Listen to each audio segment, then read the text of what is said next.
All right, Justin, I'm getting that they can't hear you talking. All right. Um, so I heard McDermott, you talk, Justin. I heard you talking to him. I mean, let's look what McDermott did in the last 3 years. Justin's excited. Justin's excited, everyone. If you All haven't, right. look at his face. He's smiling. He's excited. We'll get the kinks worked out. All right, Scott, go ahead. Um, Basically, McDermott fixed what Rex Ryan left behind. He was Whaley's guy, Rex Ryan, but the only problem between the two is that they didn't see eye to eye. Uh, they brought in good draft picks, and that's proof in the fact that a lot of their draft picks that they did bring in have a lot of Super Bowl appearances. The only thing they had, you know, not they were button heads. They couldn't agree on anything, and that's not going to um, create a dynasty or create a special organization like McDermott and Bean can bring in. They were with each other in Carolina, and they were successful there together. And when Whaley brought in McDermott to Buffalo, you know, McDermott said, I got to bring in Bean, and unfortunately for Whaley, he did make some good decisions, but he got the short end of it when McDermott brought in Bean. But it's something that had to happen because they have a chemistry, they have an understanding, and they know how to build a successful program, and that's exactly what they're doing. Like I said, 2 playoffs in 3 years. That's kind of crazy to me. Um, they stick with one main goal in last year, and that was the playoff caliber. And when they made the playoffs, they changed it to championship caliber. And words are words, signs are signs, but until the players buy into that model, you're not going to have a very successful organization. And just with the players that actually want to come in now, the draft players that are excited to come in, and the media attention we're getting, um, it feels like everybody is buying into this McDermott Bean program that the Pagulas have brought in, and they're basically letting them take control. Um, Yeah, let's, if I can just jump in real fast, I think I oh got yeah, my audio fixed now, and I 100% agree with all that. And really, all you need to take out of my little stint that you couldn't hear was that McDermott is amazing, and Buffalo is ecstatic, and that's it. So That's it. let us know if you can hear me now. Really appreciate it. Sorry about the little glitches. Thanks, guys. Appreciate it. Scott, I just want to I throw got in you. something I really got quick. you. You're Yeah, in. Scott, you Yes. mentioned media coverage and how a lot of fans feel like the media has kind of picked up on the Buffalo Bills organization. There's one media outlet that still lacks, and I've been watching a lot of the NFL Network recently. They're still all high and mighty about the Dallas Cowboys and now the Tampa Bay Buccaneers. And I watched last night just to see if they were going to share the wealth with other NFL teams, and they pretty much still have their lot of 6 or 7 teams that they like to focus on. And but I didn't see Buffalo at all. So the media in this area very excited. So you're going to see a lot more. And with the COVID-19, you're going to see a lot more media presence because they're all sharing the video, and that's the only thing we get to see now is the media. I'm going to let you continue if you still have some more to add. If not, I'll take over for a minute. This guy right here. Yeah, you, Scott. I just wanted to show out. I wanted to express what McDermott has actually done in the past couple of years and what he's about to do, and Go ahead. how important the fact is that the Pagulas trust him enough to sign him on until 2025. In those first 3 years since 2019, total stats defensively, and that's what McDermott is. He's a defensive coordinator at heart, and a great head coach right now for our Buffalo Bills. But 10th in points allowed over the last 3 years, approximately 20 points a game. Fifth in total yards allowed at 315. Second in passing yards against, approximately 200 yards a game. Top 10 in third down conversions, and third in opponent's quarterback passer rating at 80%. Um, that's what he needed to do. And then this year, you're seeing exactly how he is countering those previous moves.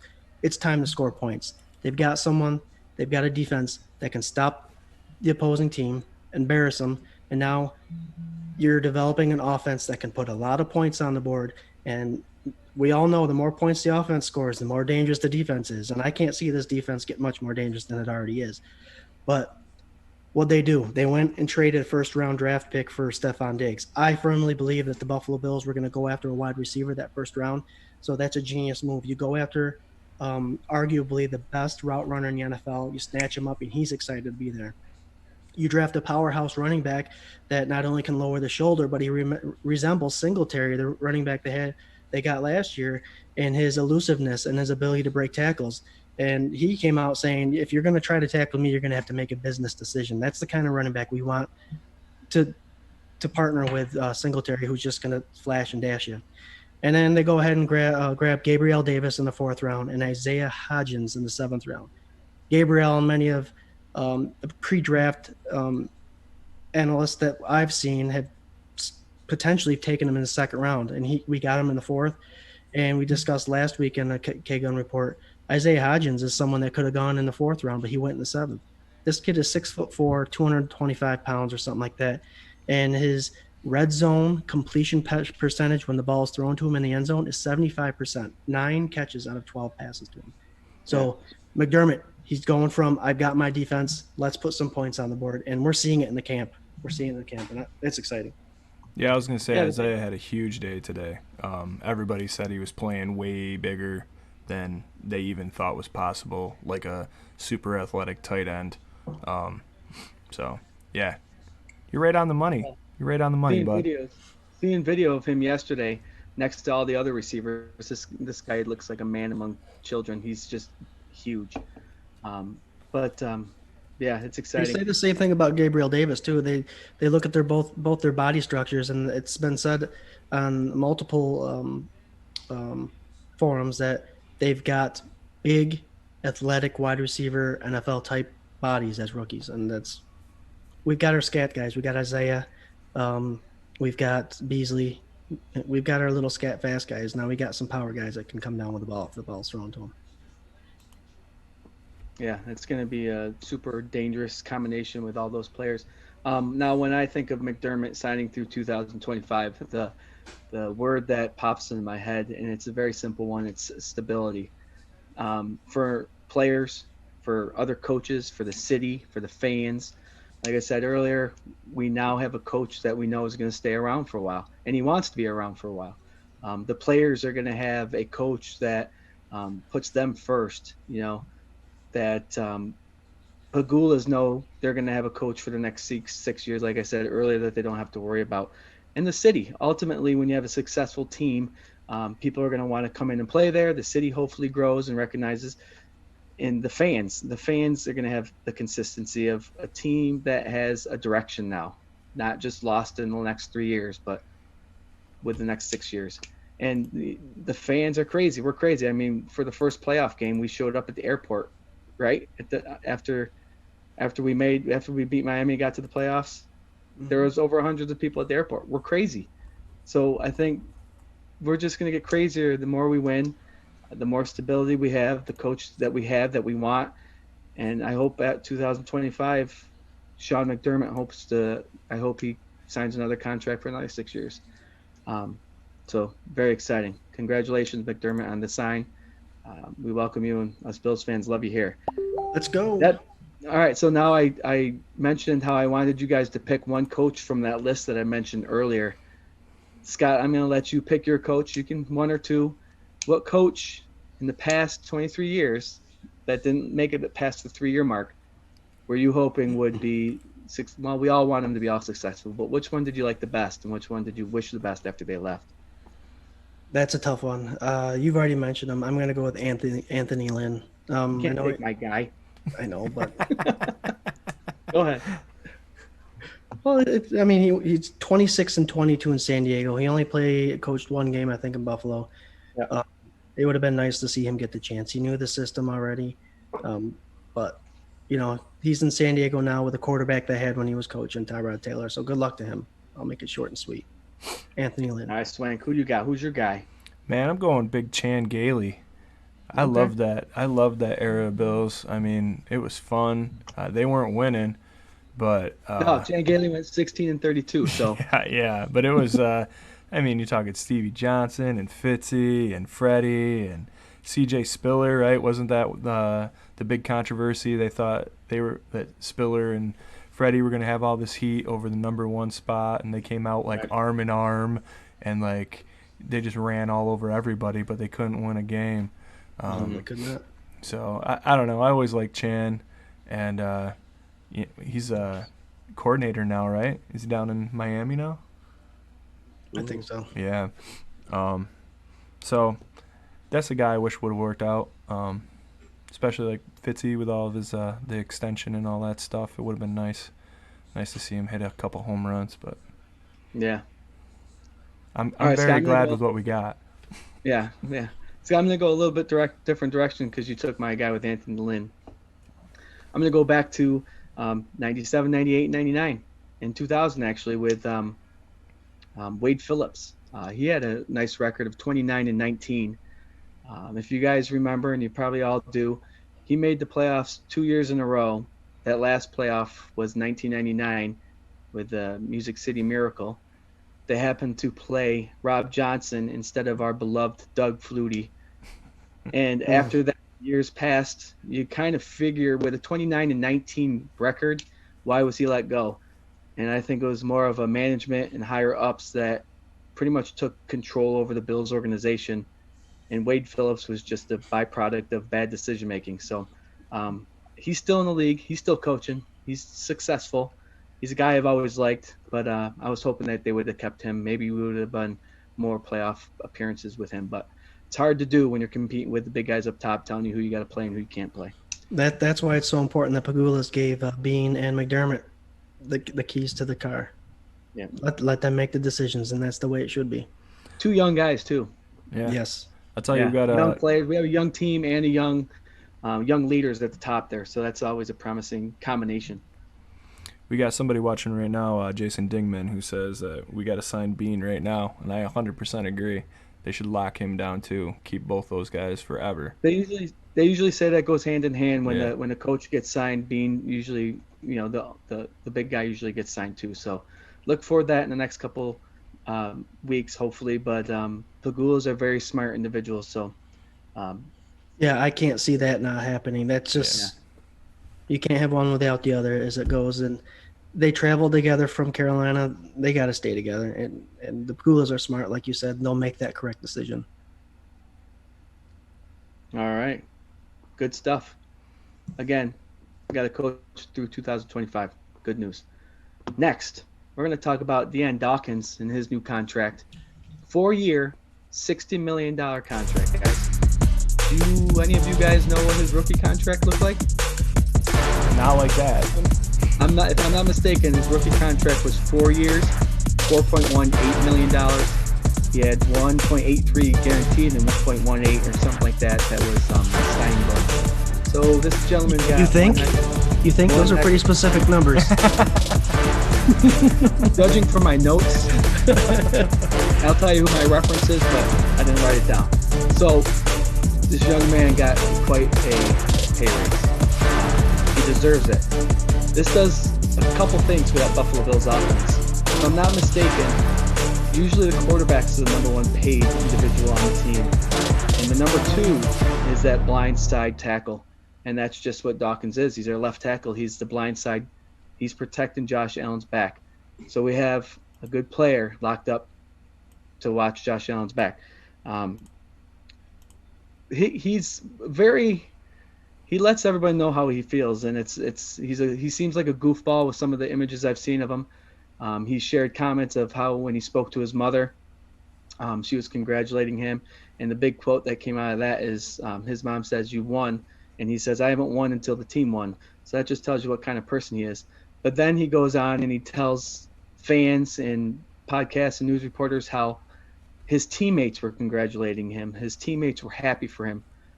It's that culture that Bean and McDermott are creating. Everyone's excited for everyone else, and that's where the success is going to come. So congratulations on Deion Dawkins with his contract. But that remains one question, or two, I should say. When are Milano and Trey's contracts coming? Are they coming soon? This is a whole money game that Bean knows how to play. So my question to you, Scott, is going to be, what order are they going to do these signings in? What order are Trey and Milano going to get their contracts in? What projected contracts do you think they'll get? And do you think it's going to happen soon? I believe that the Buffalo Bills are going in the right direction. They're hitting every contract in order of which they're due, which you would think Milano would be next. He's the next one in order. Trey White signed the 5th-year option, so his contract will be talked about next year. And then the following year, obviously, we have next year will be Allen and Tremaine Edmonds' 5th-year option. So the way I see the Bills doing it is smart. Go in order of contract that's due. And if they plan on keeping everybody, it's a lot easier to run numbers and figure out money when you go in the order that you're supposed to. I think Milano will get a contract. It's hard to decide how to pay a 4-3 outside linebacker as opposed to a 3-4 outside linebacker. Those 3-4 linebackers are making the sacks, getting the turnovers, all that stuff. The 4-3 linebackers, they have a major role, but they're not blitzing as much as those 3-4 guys are. I said it last week in the Kagan report. I believe Milano will probably get offered a four-year, $30 million, maybe $7.5 million a year. I think that would be fair for him. And if we're going in order, that would really be the only contract you would have to worry about this year. But to talk more about Schnoman, I'm sorry, I'm coming back to our friend there on the left side, on the left tackle side. All right, he deserves it. This guy, he's a rookie starter in 2017. All right, and let's remember that offensive line that he had, Incognito and Wood. They manned their positions well, but we had Ducasse and Mills. I call him door open. That guy swung open better than a door. He let defenders in easily, and he made the quarterbacks. He gave them a hard time, and that's the line that Dawkins started with. He is improving every year. And I'm hearing that $15 million is a lot of money to spend on a left tackle, especially him, because a lot of people don't believe that he's a top 5 left tackle. The rate he's going, this is the first year that he's having a continuity in the line with the same 5 linemen there. Feliciano got hurt. Brian Winters came in. Not going to miss much on that. But 4 out of the 5 linemen are the same linemen he had last year. The continuity part, the fact that he gets better every year, he's going to become better and better. I personally believe he probably could have got away with $17.5, $18 million a year. But he was offered the 15 and he took it, and that was a smart move. The other good thing about our offensive line is 4 out of the 5 linemen that are currently starters, we have until 2022. That's 3 full seasons with the same offensive line. And signing Dawkins is just the beginning. That left side is just nailed down with Spain, Morse, Dawkins. Feliciano's year is up next year. Winters is up next year. And then you got Ford, who's still on a rookie contract. We've got some time with our line, and Dawkins deserves it. He's the leader. He wears that C on his chest. He's the captain. And you're going to see a top 10 tackle this year, I believe. He's got his paycheck. He doesn't have to worry about it. He's got that line he works with all the time. I think you'll watch. He faced against Myles Garrett last year. He faced against Von Miller. He went against T.J. Watt. He went against Judon from the Ravens. Those 5 guys that I just mentioned, he's only allowed 3 sacks between them. That's pretty crazy considering those defensive linemen coming after him. So I deserve it. Congratulations. Real quick fun fact. Did you know the only Buffalo Bill who's had a TD touchdown catch in the last 2 years? Deion Dawkins. DD. Dawkins. Yeah. So you gave us your projection. I'm getting back on Milano, but you think I just wanted to touch on Deion Dawkins real quick. He deserves you it. said 4-year, $30 million. I have some professionals saying that's going to be 4-year, $55 million. They're going to compare him to Barr from the Vikings and Shaq Thompson from the Panthers, who are getting big paydays, and Milano has outplayed them. So don't be afraid if Milano puts up another decent season that he's going to be getting paid well a lot more than them. So that's going to be up towards more of the 4-year, $55 million contract. Swank, I'm going to let you jump on Trey. Yeah. Well, what do you think? When do you think he's going to get his payday? How do you think that's going to play out? Well, I think Mr. White is going to get completely paid 100%, and he should. The Stephon Gilmore, I don't know if it was a debacle. I'm okay that he's gone. I didn't really like his demeanor and the way he played, and he'd give up on plays, and I know that's like I don't know, maybe not a very popular opinion to not like him because he's supposedly like the best defensive player in the whole league. But I think the team created the circumstance for him. Uh, Trey, on the other hand, is young and has a lot of raw talent and natural ability, and he didn't allow a touchdown all year. So, stats don't lie. But when you're talking about Mr. Gilmore, he signed, I just looked it up, when he signed with the Patriots, he signed a 5-year, $65 million contract. And that was an $18 million signing bonus and $40 million guaranteed. So if you're talking about before he got Defensive Player of the Year status and a Super Bowl ring, looking at Trey, I'm thinking that you can probably expect that the Bills are going to pay a little bit more than that to keep Trey around. Swank, when was Gilmore's contract given to him? Let's see. Obviously before the big Patrick Mahomes contract, right? Yeah.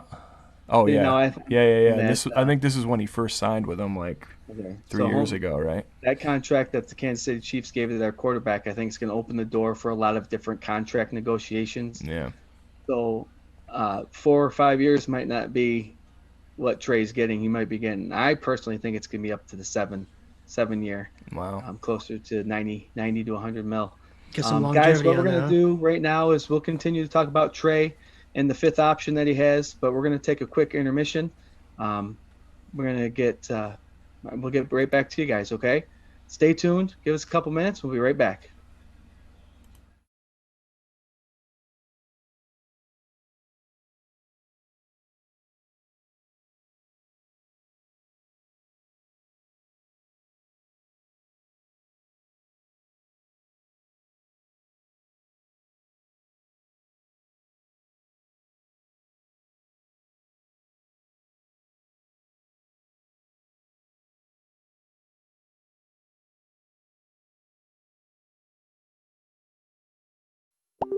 Hello, 24/7 Bills Pandemonium fans. Scott here. On behalf of Jared, Justin, Swank, and myself, we would like to thank you for joining in on the third podcast tonight. We hope you're enjoying the show. During this late intermission, we want to remind you to follow us on Facebook, Twitter, and Instagram. You can also watch or listen on our live stream on Facebook Live or catch up on our podcast via YouTube, Spotify, or Apple Podcasts. Like, follow, and subscribe if you like what you're getting from the 24/7 Bills Pandemonium Forum. Every week we'll be discussing everything current with the Buffalo Bills. We have up-to-date stat lines, injuries, and 24/7 Bills news on the tracker below as we discuss our Buffalo Bills during this offseason. Again, we thank you very much for your support, and remember, join the conversation, join the Stampede.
Welcome back to the K-Gun Report. I'm Jared. Again, joining me, Scott and Swank. We're going to continue with Trey Davius White's contract and questions we have about that. I'm going to elaborate a little bit more on that. So he's up for a fifth-year option next year, and that's going to be $10 million. The question that concerns me about how much this individual is going to get paid, because he's worth every penny that we're going to give him, is the sooner the better. If we give him a contract now, what if he goes this year and he just repeats from last year, maybe adds another pick or two? What if he is named, as Swank mentioned earlier, defensive player of the year this year. Now, is Bean going to wish he gave him a little bit of a contract now compared to later, if that's the case? And if it is the case, like I said, he's well worth it.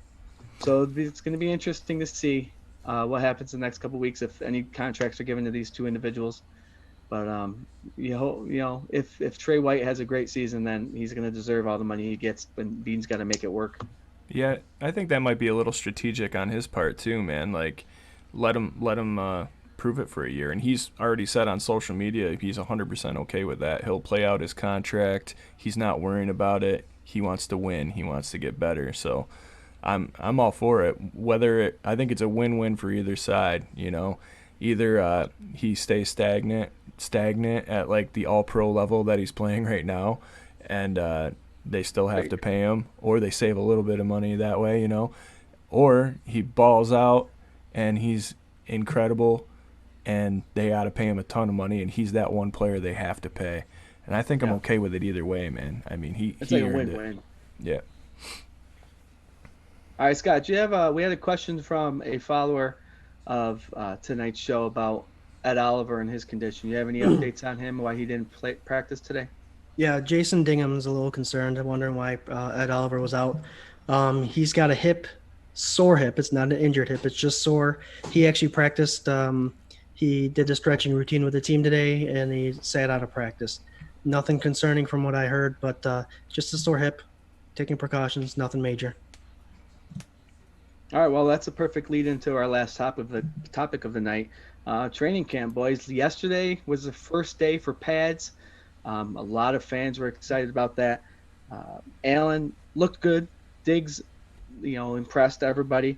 Duke Williams out there balling. It seems like every time we see, even last year during the practices, he was on the practice squad. He was going up and getting these catches that are just awesome and spectacular.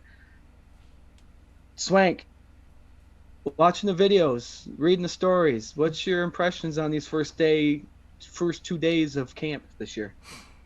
I mean, it's as exciting as you'd want it to be, minus like the overabundance of content. I was on Twitter yesterday for the first day in pads, and it was just like anytime Josh Allen did anything, the one guy there would tweet it out, and then 50 other guys would retweet it. But I guess from day one, Allen looked like a beast. He was accurate. He was throwing all over the place. Him and Stephon Diggs hooked up on a couple sweet plays. He ended practice with like a 40-yard bomb to John Brown in the end zone over top of our boy Tre'Davious White. And that was a big crowd pleaser for the lack of crowd that was there. But yeah, I mean, I guess he had a really good first day, and then as far as today goes, it seemed like the offense, according to Cole Beasley at least, kind of fell a little flatter than they wanted to. He said that they're executing on an okay level. They just got to get more consistent. But today really seemed like the day for the rookies as far as I was reading. Zach Moss really showed up. I guess he caught some balls out of the backfield. They had Duke Williams with that big monster catch. I'm going to throw it up right now because it's so good. But yeah, even he ripped the ball. Isaiah McKenzie, they had a highlight of his little swing pass there. Yeah. That that we know he utilizes. They utilize him that way. So, man, last week we talked about the 10 receivers that are on the roster. It's going to be tough. I mean, I looked at the roster again, and there's going to be some guys that we don't want to see leave that are going to have to be cut, and it's just going to be – and that's a good thing. Yeah. It's a business decision that they're going to have to make, but it's a good thing. I mean, right now they only have 9 because Nick Easley left the Bills because they brought in a couple defensive tackles earlier in the week, but even 9, that's going to be tough. I mean, I cut down 2 last week, and Nick was one of them. It's tough to cut. The second one I think might be Foster, and then the third one is definitely the tough one to cut. Do you keep 8? I know they use Andre Roberts as a special teamer. Isaiah McKenzie can be a special teamer. You got Wade, our rugby guy there, that he could potentially be the kickoff returner. So do you keep 7? Do you keep 8? That's my question for the camp, because we have so much depth at wide receivers. Who's going to be that 7th or 8th wide receiver? And look, Duke Williams is making a name for himself after that catch. He didn't go up and grab it. He went around someone, grabbed that ball, came down, Muscled it. threw the guy off of Yeah. him, and he's winning for Tossed 6. him, and he just came up with the Freddy, the Hulk. Yep. It was so good. Yeah, and Duke Williams is one of my favorite guys that I've rooted for since day one. So I'm going to be pulling for that guy. Yeah, absolutely. I don't know, man. I think one of the other interesting things about this discussion we're having right now is, can you remember a time where this was a problem? You know what I mean? In recent history, where you're like, oh man, I wish we could keep all of these wide receivers that we have. I mean, Right. it's going to be a big issue where we're actually going to be cutting people that are good football players that are going to be starting somewhere else this year. You know what I mean? It's crazy to think about. And they're all young, like we mentioned before. Yeah. Everybody's young. Um, I got a standout on day 2 that I've been reading about, and it's a defensive end we pulled out from Carolina this year. Addison. I've been calling him the sack specialist, because I believe that's what the Bills got him for. 9.5 sacks consistently over the last 4 years. He does a couple good things, but he does one thing really well, and that's get to the quarterback. Um, and with Frazier and that defense doing unlimited defensive line combinations and schemes, it's not like that line can prepare for a certain amount of players. They're going to have to try to guess who's coming up, who's got the fresh legs, and when it's a passing down, you got to watch out for Addison. On 11 on 11, which I'm surprised they got this. This is recording because they can't videotape 11 on 11 now apparently in camp. Yeah, Edison got a sack, and from the sidelines he heard, "Hey Mario, maybe they should put someone out there who can block your ass." Um, and on another play, I know he's known for his his quarterback rushing abilities, but apparently he pancaked, steamrolled Quentin Spain, and blew up a run in the backfield. So Addison, guys, remember, it's the same kind of thing Norman did. He played for McDermott. Addison's coming in. He knows the scheme. He knows the coaches. He's got to be pumped to play there. And to know that he's going to be in there, specialty playing, 3rd down and long, put your ears back, go get the quarterback. It's going to be something else. And he was the guy that I noted out of all the things you saw online and reading and all that stuff was Mario Addison. Yep. Well, when we used to have our deck chats outside of that local watering hole, I remember having the conversation with you guys where I missed that level of play, like, or the way it used to be with defensive ends, where it was just like, go get the quarterback. That's all you got to do. That's all you got to worry about is go and get the quarterback. And he seems like one of those dudes where that's all he worries about. He goes and he gets them. So I like that old school mentality of just trying to stomp them out. Well, we were spoiled in the '90s when we had that man, number 78, Bruce Yep. Smith. And Brian, I've been thinking what was about his name? Bruce the last couple of days, and the fact that he was on a defense that was on the field quite a bit. Yeah. The offense, the K gun, they moved the ball a lot. Bruce Smith had he had 200 sacks. I think he had like 187 with the Bills. That is uncalled. That's like ridiculous. That's the fact that, the teams that he played against had to pass more. But when you have, and hope we have Josh Allen in the offense produced like the K gun did back in the day, you're going to see numbers like that again. Is it going to be Hughes? Is it going to be Addison? We're going to have guys getting up in the double digits, maybe 2, maybe even 3, adding pressure on that quarterback. And that's just going to make for a repeat of 85 Bears defense. It's going to be just amazing. We're going to have hopefully one of the best defenses in the league that people are going to talk about for years. And the big thing about Addison Scott that he touched on, he's a sack master. You got to remember, this defensive line we're all banking on is going to have that rotation scheme. So he's going to be healthy. He's going to be gearing to go when that 3rd down and long or that 3rd down and 5 comes up. There's going to be a couple individuals on that on the sidelines waiting to get in to get after that quarterback, and that's going to be scary. Especially that young motor in Epinesa. I can't wait for him. We've touched on it before, but with these offensive linemen, they're only practicing against their defensive counterparts, same team.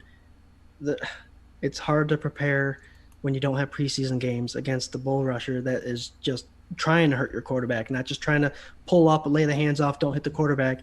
Now you've got someone trying to rip the quarterback's head off, and Epinesa is that good old big country boy that's just going to put his head down, and he's going to be healthy too. He's young, and you're right. I mean, this rotating line is going to create some problems. Yeah, for sure. I wish I mean, I don't know if no news is good news or what, but you really haven't heard too much of him over the last 2 days, which it's super early and getting to be up to speed with the game and all that stuff. But I'd be interested to hear a little bit about how he's progressing and all that stuff. Definitely throughout the rest of the week. Yeah. Speaking of how he's got to be learning the game and stuff like that, and I'm sure the vets and the captains are going to be helping this individual out.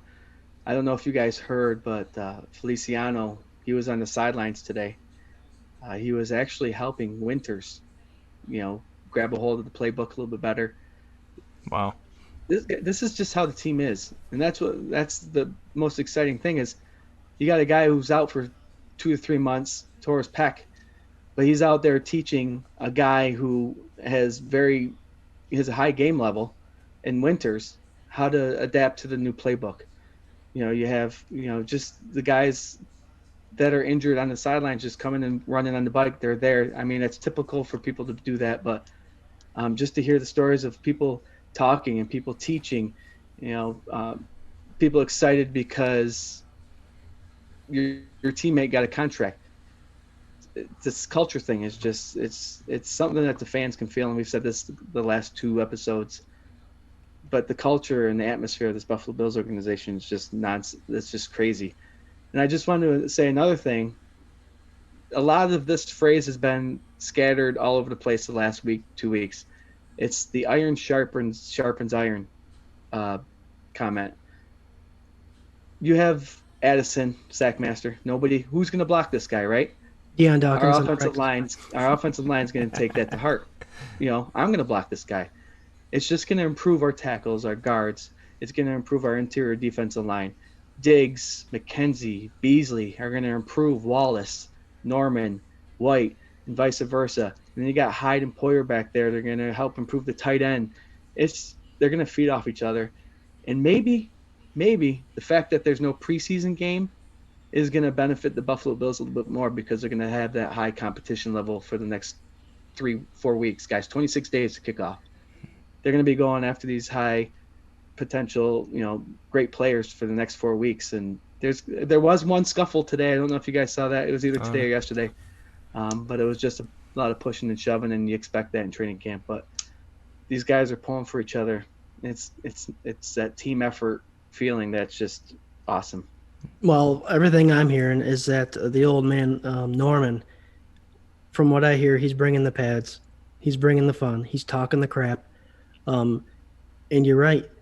If he's in the scheme that he was before, and he's bringing the same gameplay, the same level as he was before, and you have Trey White on the opposite side, it's gonna make John Brown, it's gonna make Stephon Diggs, Beasley that much better. I know Hyde had an interception covering Diggs today. White and Poyer both had a handful of pass breakups, and like I said, Josh Norman he's got. There's a video out there of him breaking on a ball. I mean, and he looks young, he looks spry, and he's exciting, and he's bringing excitement to that defensive backfield that was already there. You're right. Iron's going to sharpen iron in this case, and it's going to be a day in hopefully a walk in the park against these other wide receivers for these defensive backs, and vice versa for the wide receivers playing against these other defenses. Mm-hmm. Yeah, sure. I wanted to touch back on that Winters thing too, man. That's really cool with Feliciano, especially since they're in direct competition with each other. That's both of their position, and they each only have 1 year. Yeah. So I mean, they both got to make it count. But I mean, that's that team mentality, the culture. You know what I mean? We got to win. Even if I'm going to take your job when I come back, we got to win now. So you better be as good as you can be now, and then I'll take it later.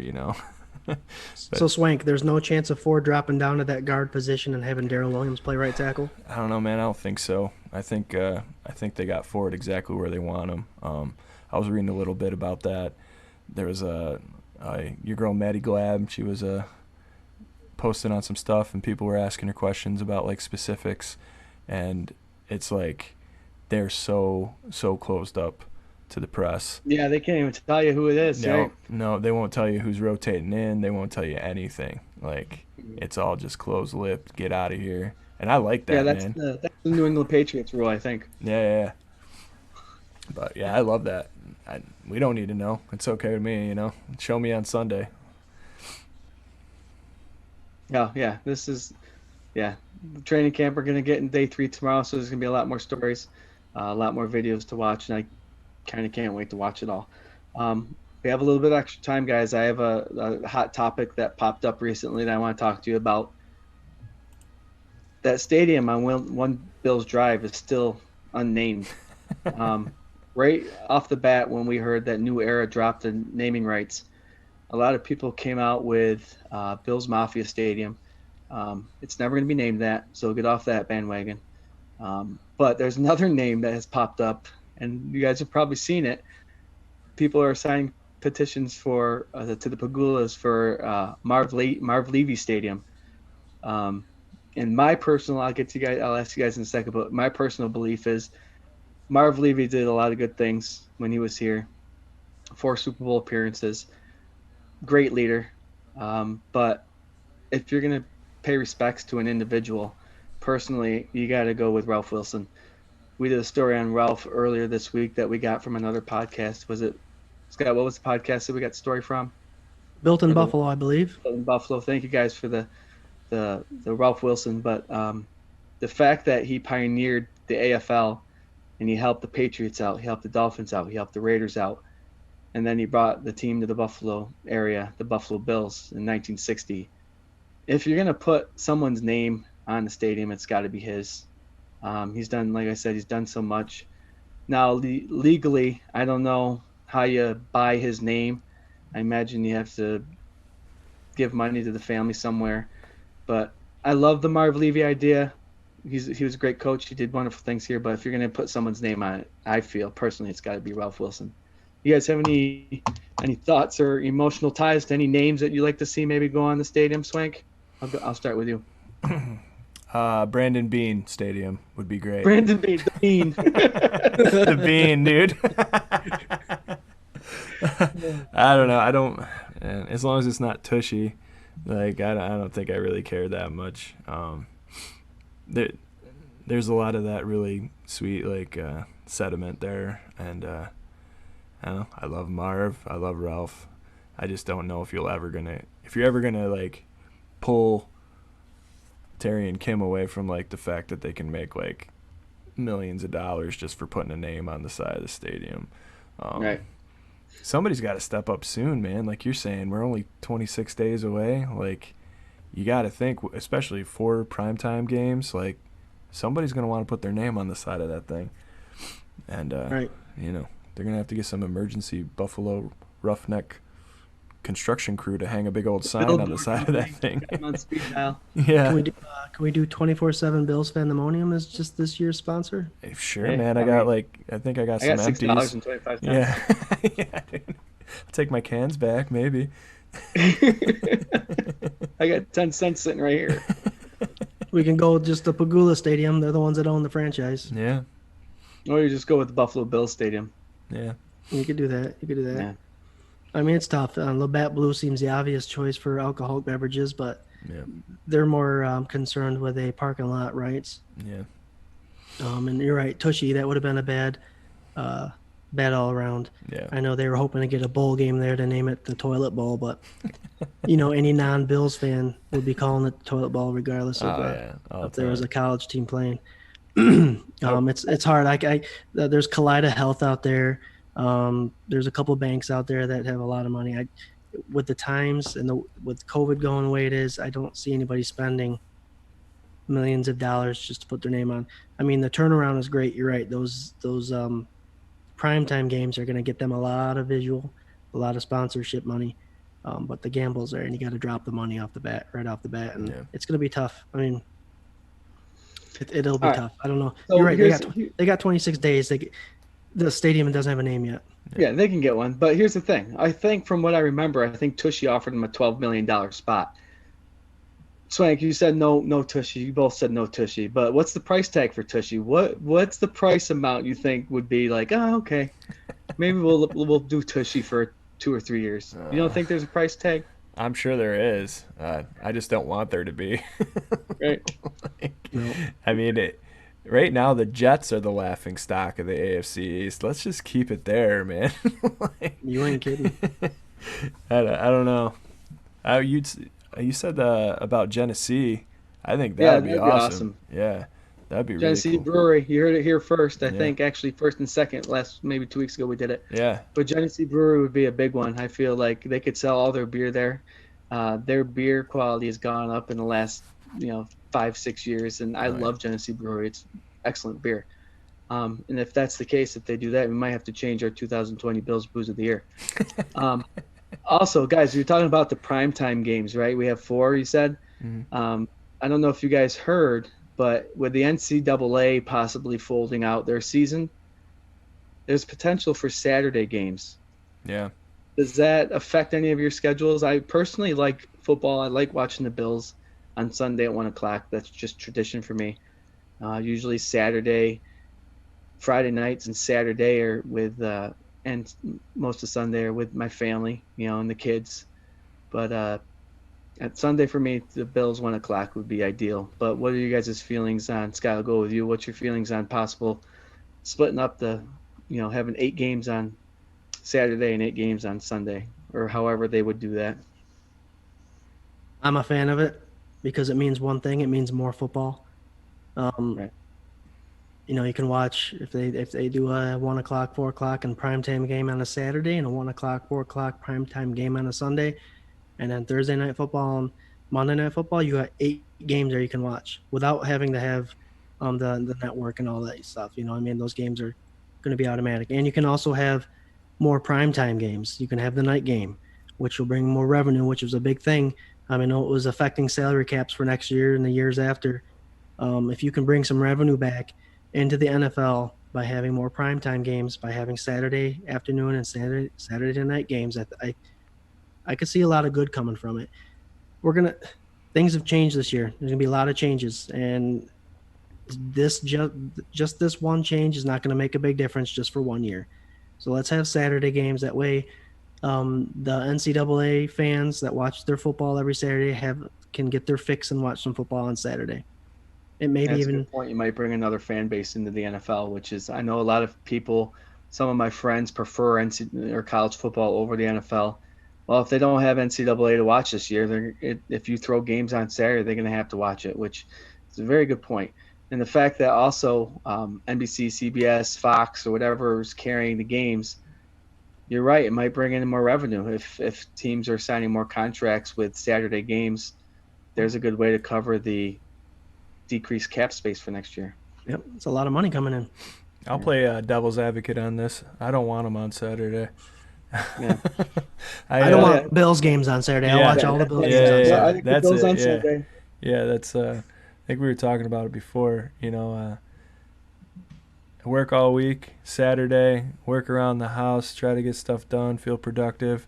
Sunday, man, I'll do stuff until like 10 or 11, and then I am done. The You got rest the of the blinder. day, You got the it's- blinders on. There's Yep. only one thing you're focused on. Yep, that's it. I'm listening to the pregame. We're smoking stuff up. We're getting ready. Crack a beer by the most appropriate time you can. And Yep, and I'm gonna re-listen to 24/7 Bills Pandemonium, the Absolutely. K-Gun Report. yeah, Yep, absolutely. I'm right there with you. Just not my audio for the first like 10, 15 minutes. Right. We'll get that fixed for next time. Yeah. All right, Jared, I know we brought up this one topic this past week on the 24/7 Bills Fandemonium Facebook page. Don't have to go into detail. Don't know if you got numbers lined up and you're all ready for this. I don't know if you knew it was coming, but I know you're a running back guy. Mhm. And I know the topic was Thurman Thomas or O.J. Simpson.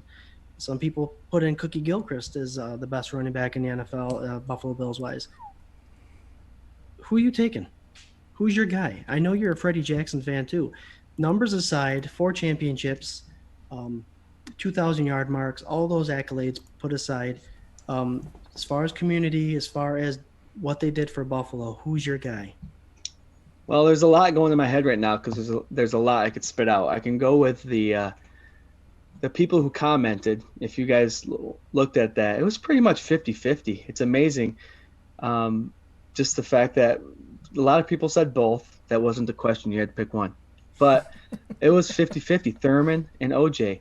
I never had the chance to watch OJ really play besides what he did after he played. It's, irrelevant to the question, but apparently he was a stud. He was like poetry in motion. He glided when he ran the ball. The fact that the year he ran for over 2,000 yards was, I think, in 14 games. Defenses knew he was getting the ball, and I think that's what hurt them with like the playoffs and stuff. They didn't really have a push for the playoffs because that was their main goal, is to get OJ at 2,000 yards rushing. You can't argue with that.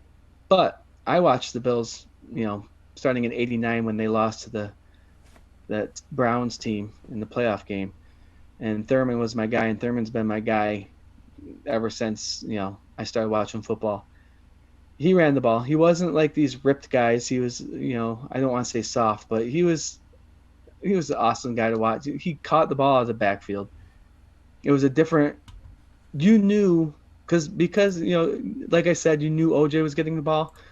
I think Thurman Thomas consistently had over 45 receptions each year he played, and then he consistently had over 300 rushing attempts. So, in the same argument, he was getting the ball. You knew he was getting the ball, but the Bills had more weapons back in the '90s. They had Andrew Reed, Jim Kelly, James Lofton, Don Beebe, Keith McKellar, Brad Lamb. I like Brad Lamb. I had to put a plug in there for him. But no, I mean, they had the talent around him, but they knew Thurman was still going to be the guy who they were going to try to get the ball. So I have to go with Thurman. In the '70s, I would have put him in there.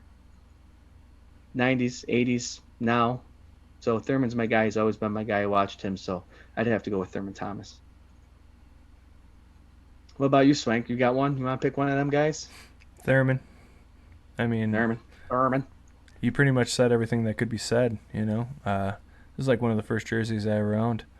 It was an away Thurman Thomas jersey, and sometimes I'd get frustrated with the play call when they kept sending him up the gut when it wasn't working, but it always seemed to work out.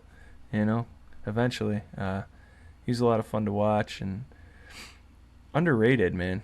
Like in the scheme of things, definitely underrated. But yeah, Thurman. Yeah, I'm right there with Scott. Who you picking? For every reason you picked Gotta Thurman, do I didn't get a chance to watch O.J. Simpson, so you watch his highlight films, and you're right. The guy, he didn't wear thigh pads, he didn't wear many pads, just so he could feel the defenders, he could slide by them, run by them. But Thurman Did you wear Thomas gloves? oh, I don't know. That But Anyway, no, was really good. but you hit on everything. He caught the ball out of the backfield, and he caught some difficult passes. The guy had some hands, and he ran the ball well, really well. All-purpose scrimmage yards. I mean, he was top 5 in the NFL basically every year that he played. Mhm. I know OJ didn't have the talent around him, like you said, and OJ still put up great numbers, but Thurman Thomas, that's my final answer. It would be interesting to see. I mean, you can't do it. You can never compare it, but to see how OJ would have done in the late '80s, early '90s with that Buffalo Bills team. Yeah. But You know, you can't. You can't do it. well, he was a tall runner, and I Yeah. know Dickerson was a tall runner, and he was succeeded. He was a very good running back. He's a glider. Yep. Yep. Eddie George was a tall runner, but he was a big guy. But tall runners still are successful in the NFL. So O.J. Simpson would have done well, except you knew he was running the ball and not catching the ball. So That's another argument you have. You say he didn't catch the ball much, but some comments, they compared Thomas to OJ, saying Thomas was a good receiving running back. Some people would say OJ wasn't. He had brick hands. But most of the comments I saw that they didn't throw him the ball often. They just gave him the ball if they handed the ball off him. But he was a good receiver. They just never threw the ball to him. So, like I said, I never watched him. I wish I could have. That would have been sweet. But Thurman Thomas, all the way. The Number next 34. best running back, Devin Singletary. In 15 years, we'll be asking the same question. Yeah. Thurman Thomas, O.J. Simpson, or Devin, Devin Singletary. Singletary. I like that. Hey, I wish that young man good luck. I'm rooting for him. Heck yeah, and Zach Moss. We got him for 3 or 4 years, guys, guaranteed with the rookie contracts. All right, guys. Hey, this was a nice show. Episode 3. Again, it was our first Facebook Live episode. So we're sorry for the inconvenience at the beginning. A little hiccup. Fast forward to about 10 minutes in where you can hear us all. One point I'd like to say is we did have a couple of beverages tonight. So if you did have a couple with us tonight, please be safe. Drink responsibly. I won't repeat the quote I did last week, but make good decisions. You can tune in with us every Tuesday at 9:30 till we have our 3 main topics that we like to talk about, but we always will expand if we have some time. As we get comfortable doing this, we're going to enjoy comments coming in so we could answer whatever questions or, say to the other viewers what people are saying online. And we look to build. This is fun. We like talking about Buffalo Bills football, and we appreciate everybody that's watching. You can also tune in later this is going to be on YouTube. You can click and watch the episode on YouTube at any time you'd like. You can even leave comments there. And also, Swank, what other venues do we have, avenues for this podcast tonight? Yeah, you can listen to the audio starting tomorrow morning on Spotify, Apple Podcast app, and really anywhere else that you listen to podcasts. Anchor as well. All right, perfect. So there you go. Again, thank you for watching. We'll see you next week at 9:30. This is exciting. Welcome to 24/7 Bills Fandemonium, the K-Gun Report. And as always, guys, go Bills. Go Bills. Go Bills. Oh, yeah.